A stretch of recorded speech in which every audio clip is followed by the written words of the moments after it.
Pertanyaan pertama yang saya ingin bertanya, ini mudah-mudahan tidak keberatan. Menurut adik-adik, bapak ibu, sukses itu sulit atau mudah? Itu dulu saya ingin dengar jawabannya. Sukses itu sulit atau mudah? Mudah sulit. Belum terbayang. Oh gitu, acan terbayang. Kenapa sulit, Bu? Ada lagi yang memberikan pendapat? Belum ada? Belum ada jalan. Apa deh? Kenapa sukses katanya sulit?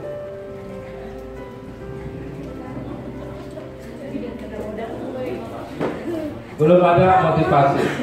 Yang menganggap sukses itu sulit boleh nggak ngaco? Yang menganggap hari ini sukses itu sulit boleh nggak ngaco?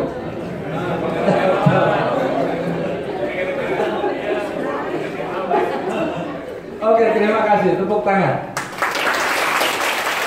Hadirin sekalian, di mana-mana kalau saya tanya sukses itu sulit atau mudah, umumnya menjawab sulit. Pada umumnya menjawab sulit. Kenapa menjawab sulit? Mungkin jawaban tadi mewakili pendapat kita semua. Tapi saya ingin cerita satu keadaan, satu kejadian sederhana. Kalau kita berada di satu ruangan gelap, katakan ruangan ini tapi gelap, kita belum pernah datang di tempat itu, dan kita juga tidak tahu ruangan itu ada di mana. Tengah malam buta, gelap, mungkin ruangan ukurannya pun berapa kita tidak tahu. Tiba-tiba kita ada di ruangan situ, kemudian kita diminta untuk mencari jalan keluar dari tempat itu. Apa yang terjadi? Yang terjadi maka kita mencari-cari, tapi kita nggak tahu mencarinya di mana, betul Bu? Kita nggak tahu posisi pintu di mana, posisi jendela di mana. Ini tinggi atap juga kita nggak bisa lihat. Bahkan di sebelah depan kita ada lubang atau apa juga kita tidak. Kenapa? Karena gelap.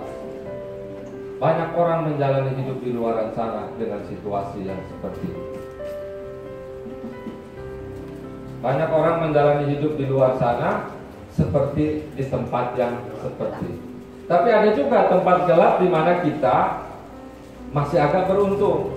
Kalau di rumah, kan sering mati lampu juga kan di rumah. Tapi meskipun mati lampu, alhamdulillah kita masih bisa meraba pintu di sebelah mana, jendela sebelah mana, pintu kamar sebelah mana kita tahu. Bahkan dapur, kamar mandi, insya Allah tidak nyasar. Apa yang menyebabkannya? Sama-sama gelap. Gelap yang pertama kita tidak tahu medannya. Gelap yang kedua kita sudah paham medannya. Jadi meskipun tidak ada cahaya di ruangan itu, insya Allah kita masih bisa menemukan sasar-sasar jalan. Itu masih mending. Tapi banyak orang di luar sana mengalami hidup, menjalani hidup seperti yang pertama itu tadi. Contohnya, Bu, punya hutang? Punya. Sudah berapa tahun? 5 tahun. Kok kenapa nggak bayar, Bu? Ya belum ada uangnya. Bisa bayar, Bu? Belum tentu. Itu contoh saja. Itu contoh saja. Atau misalnya anak muda baru selesai sekolah, mungkin sekolah SMA atau perguruan tinggi. Ketika ditanya, Kang selesai ini mau kemana? Nggak tahu. Oh yang nama kerja di mana? Belum tahu. Belum ada lowongan. Loh kok pengen kerja tapi belum ada lowongan? Ya kan belum ketemu. Nah itu ada lowongan, tapi kayaknya susah. Coba bayangkan, hidup kita seperti itu ibarat tadi berada di ruang yang gelap. Nah, Bapak Ibu dan Hadirin sekalian, nanti kita lihat bagaimana cara kita membuat ruangan ini agak terang, supaya kita tahu, oh itu jendelanya, oh itu pintunya. Jadi kalau mau keluar, insya Allah akan lebih gampang. Nah, karena itu pertanyaan kedua saya, supaya nggak salah paham, karena banyak orang di luar salah paham. Apa yang disebut dengan sukses? apa yang kita sebut dengan sukses.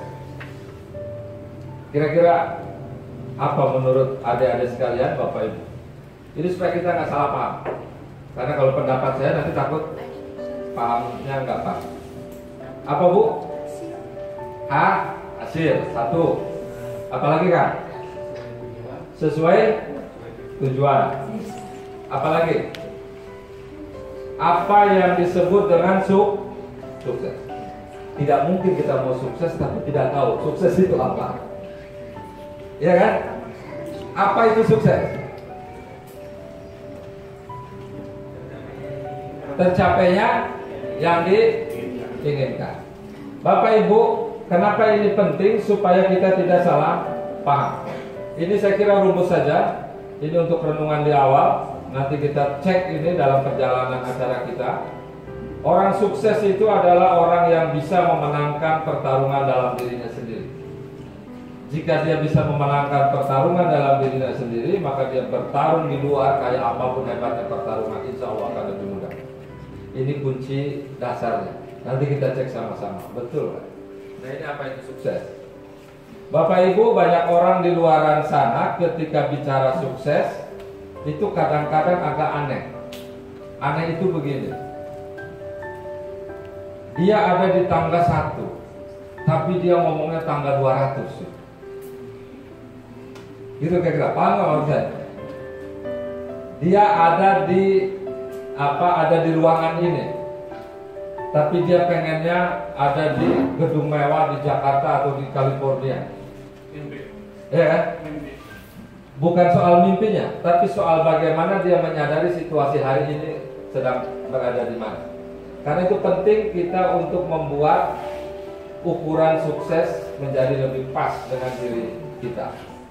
Kalau misalnya tadi disebut sukses, tercapainya tujuan. Pertanyaan saya, apakah tujuan setiap orang sama? Pasti beda.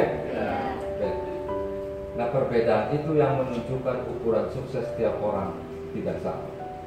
Contoh saja misalnya Pak, orang yang sakit. Coba kita datang ke rumah sakit ya.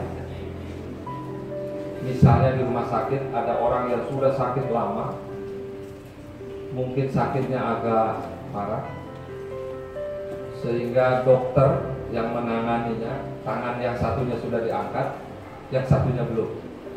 Jadi sudah angkat tangan satu, karena mungkin sudah agak parah.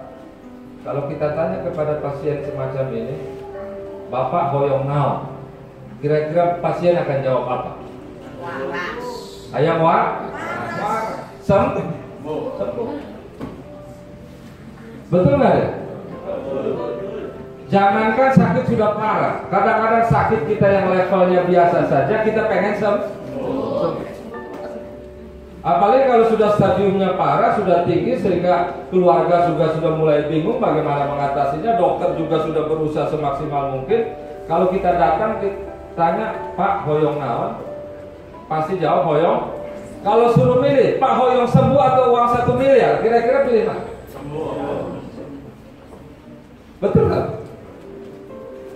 Pak hoyong sembuh atau hoyong uang 1 miliar? Tetap milih sembuh. Pada saat situasi itu uang 1 miliar ternyata tidak ada arti. Coba bayangkan. Untuk orang yang semacam ini yang disebut sukses adalah sembuh dari sakit. Enggak mikirin, aduh saya pengen punya rumah mewah, saya pengen punya sawah nambah 5 hektar. Enggak ada di pikiran. Yang ada adalah dia sembuh. Sama dengan orang yang punya hutang tadi. Ya kan? Sekarang begini. Jangan anggap sepele hutang. Kalau kita punya hutang itu banyak, bertahun-tahun, banyak itu bukan soal jumlah. Bertahun-tahun dan kemudian itu mengganggu kita. Sampai kita mau keluar rumah saja takut, Bu. Mau keluar rumah takut ini ada orang yang naginya kan. Waduh. Jadi ragu-ragu mau ke pasar saja jadi takut-takut mau belanja. Jangan-jangan pas mau beli ini nanti Bu. Yang lebih takutnya kan begini, kita datang ke masjid saja takut-takut juga. Mau sholat maghrib, sholat Jumat, kalau kita pakai celana panjang begini, nanti kan ada ruku. Pas ruku kan begini kan kelihatan ke belakang. Nah kita kan sedikit hafal pakaian yang lagi hutang itu. Ya kan di belakang. Waduh. Akhirnya mengganggu. Nah kalau sudah situasi semacam ini, maka hidup dia akan menjadi sempit. Keluar rumah susah, mau ketemu tetangga susah, mau menghadiri acara ini susah, maka hidupnya akan terus-menerus dihantui oleh sesuatu yang sebetulnya dia bisa atasi. Nah untuk orang yang semacam ini, apa yang disebut sukses? Bisa bayar, bisa lunas, begitu seterusnya. Setiap orang memiliki ukurannya sendiri-sendiri. Kalau dia nganggur, nggak punya pekerjaan bertahun-tahun sehingga itu mengganggu dirinya. Kalau sudah punya keluarga, mengganggu hubungan dengan istri sewot melulu. Pak, itu tetangga kulkasnya sudah ganti. Ya biar itu tetangga yang ganti kan. Pak, itu tetangga sebelah motornya sudah ganti. Ya biarin saja. Akhirnya suasana rumah tangga menjadi kurang. Karena kan anak mau sekolah, Pak, besok mau bayar sekolah, nanti dulu, ngutang dulu ke sekolah sampai kan. Nggak bisa Pak kalau sekolah ngutang kan. Bapak Ibu dalam situasi seperti ini tidak punya pekerjaan sangat mengganggu. Apa ukuran sukses untuk orang yang semacam ini? Punya pekerjaan. Beda lagi kalau buat petani, beda lagi buat pedagang, beda lagi buat mereka yang mengelola atau mengurus sekolah pendidikan semacam ini. Ukurannya pasti beda. Misalnya sekolah ini, buat Pak Muhammad yang disebut sukses apa? Antara lain mungkin dugaan saya bangunan ini berdiri. Betul Pak? Tapi ukuran beliau tidak akan sama dengan ukuran kita. Buat Pak Muhammad kan sukses itu apa? Ya musola yang di sana selesai. Tapi ukuran beliau dengan ukuran Bapak Ibu mungkin tidak sama. Nah Bapak Ibu, kenapa saya sampaikan di awal tentang ukuran sukses? Supaya apa? Supaya kita menjadi lebih dekat dengan sukses. Karena ada ukurannya.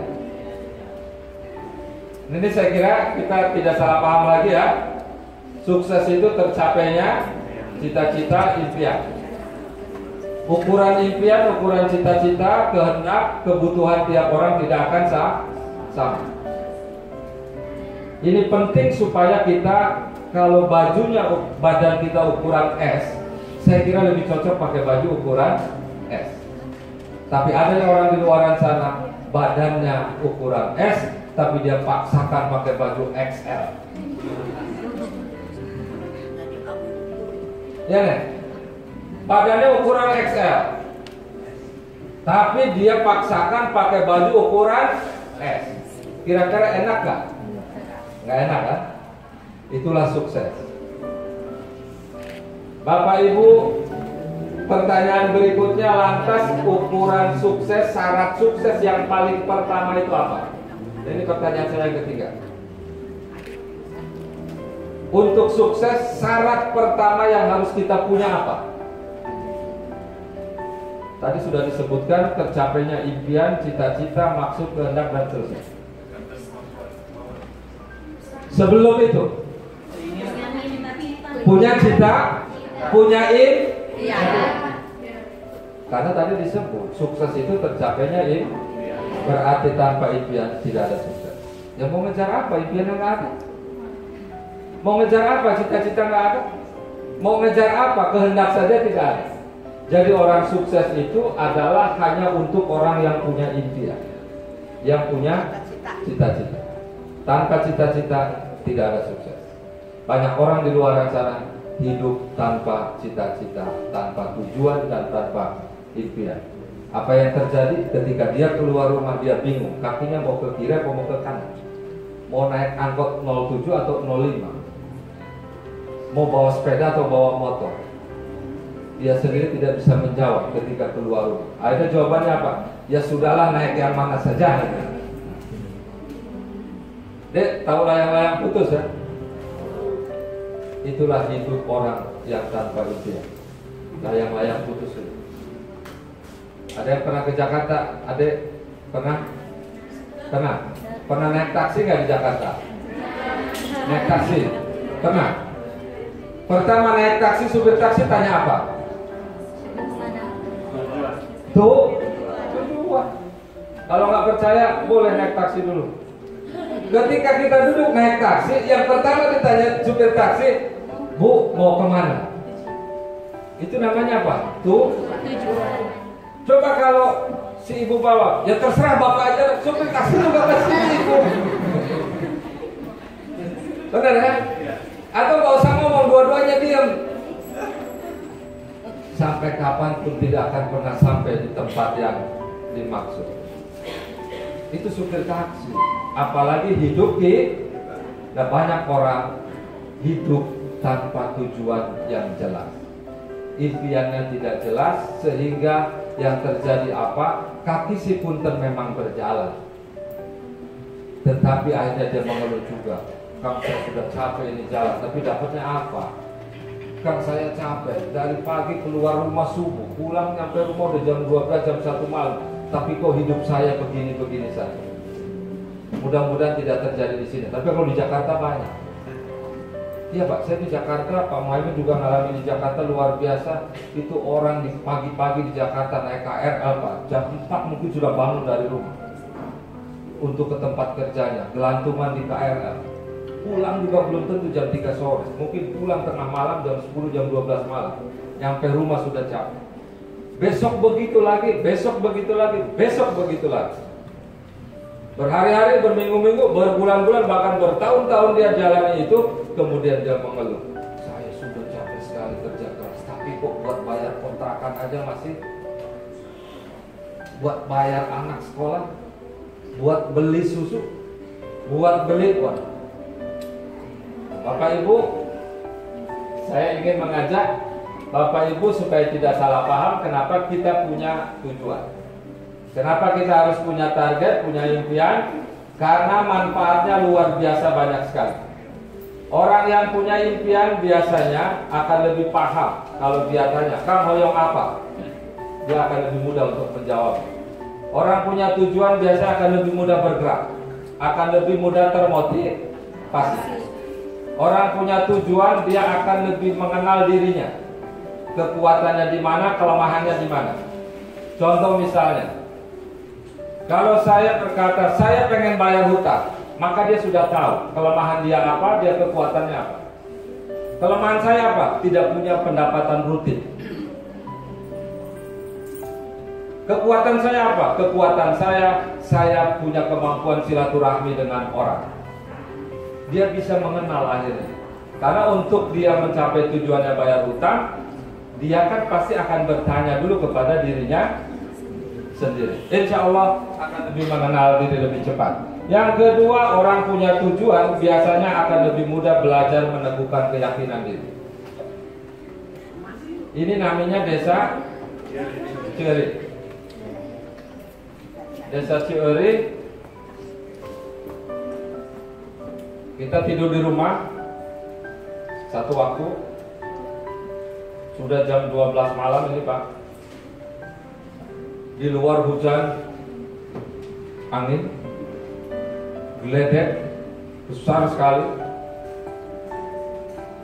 Kita lagi sakit kan, tidak punya uang, tidak ada kendaraan, tengah malam, tidak punya uang, tidak punya kendaraan, sakit, ditelepon sama orang, Kang, bisa nggak ke Bandung malam ini?